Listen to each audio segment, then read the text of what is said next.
Siyempre, pakuluan muna natin ang laing. Magpainit ng kawali na may mantika. Ilagay ang mga sangkap. Mauna ilagay ang luya. Sumunod naman ang sibuyas.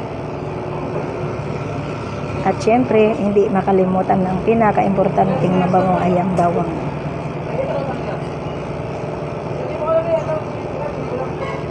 At ilaglag na rin natin ang ating masarap na dilis.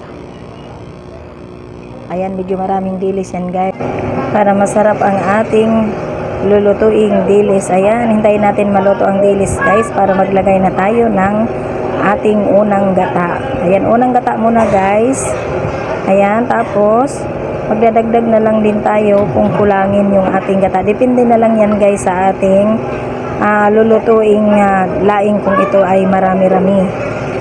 At isunod naman natin ang ceiling reed. Ayan, ang ceiling reed ay pampaalis yan ng nangangagat sa labi. Alam nyo na yun kung ano yung nangangagat na yun. Ayan, tapos maglagay naman tayo ulit ng ceiling green, pampabango at pangpadagdag sa ating kunting anghang. At maglalagay na rin tayo ng mga ibang pampalasa katulad ng asin at kaunting bitsin lang.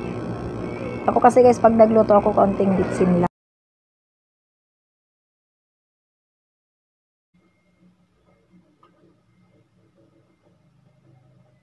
At ilagay na natin ang ating pinakuluang laing.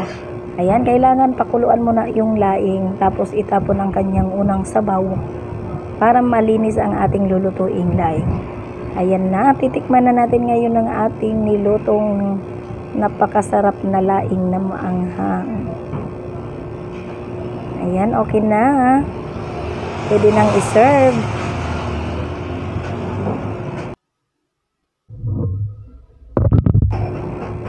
Ito na guys, ang aking nalutong laing. Ayan, ang bango. Mukhang napakasarap.